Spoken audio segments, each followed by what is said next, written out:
আপনাদের যে প্যানেল সেই প্যানেল যদি আসে তাহলে আবারও এই ক্যাম্পাসে যে গণরুম গেস্ট রুম কালচার সেটা ফিরে আসতে পারে। এই ধরনের প্রশ্ন অন্যদের তো করেন না, আমাদেরকে কেন করেন? আমাদেরকে এই ধরনের প্রশ্ন করবেন না। সুতরাং এই গণরুম গেস্ট রুম দিয়ে আমি আর কোনো প্রশ্নের উত্তর আজকে থেকে দিব না। অনেকেই বলছে, আলোচনা হচ্ছে যে আপনাদের যে প্যানেল ছাত্রদল সমর্থিত সেই প্যানেল যদি আসে তাহলে আবারও এই ক্যাম্পাসে যে গণরুম গেস্ট রুম কালচার সেটা ফিরে আসতে পারে।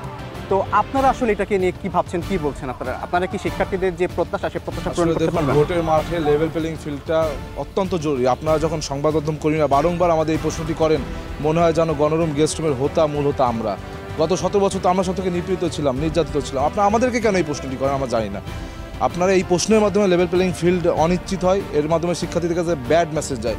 এই জন্য আমি আজকে প্রথম আলোর মাধ্যমে সকল সাংবাদিক ভাই বোনদের, গণমাধ্যম কর্মীদের বলবো, এই ধরনের প্রশ্ন অন্যদের তো করেন না, আমাদেরকে কেন করেন? আমাদেরকে এই ধরনের প্রশ্ন করবেন না। আমাদেরকে প্রশ্ন করবেন, আমরা যদি কোনো ভুল করি সেই ভুলকে চোখে আঙুল দিয়ে দেখিয়ে দেবেন, সেটির ব্যাখ্যা আমরা দিব।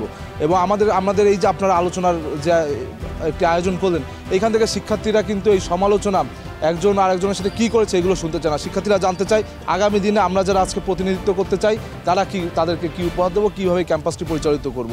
সুতরাং এই গণরুম গেস্ট রুম দিয়ে আমি আর কোনো প্রশ্নের উত্তর আজকে থেকে দিব না।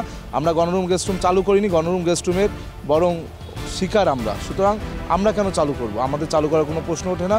এবং যারা মজলুম তারা কখনো কিন্তু শোষক হয় না। ঢাকা বিশ্ববিদ্যালয় তার পূর্বে গণরুম গেস্ট রুম ছিল। এটা তো আমি তো 2001 থেকে 6 শিক্ষার্থী না। তুমি যদি জানো তাহলে বলো, আমি জানি না ভাই। আরেকটা কথা, আপনারা একটা কথা বলি যে আজকে গণরুম গেস্ট রুমের কথা বলেন। গণরুম গেস্ট রুমের কথা ঢাকা বিশ্ববিদ্যালয়ের ছাত্ররা 5 আগস্টের পর থেকে আজকে পর্যন্ত কোনো ধরনের সংঘর্ষে জড়িয়েনি। বরং গণতান্ত্রিক ছাত্র সংসদ তাদের কমিটি গঠনের দিন এই ক্যাম্পাসে যে হানাহানি, যে ধাওয়া পাল্টা দেওয়া রাজনীতি সেটি চালু করেছিল। সুতরাং এই ধরনের প্রশ্ন তারাই উত্তর দিতে পারবে।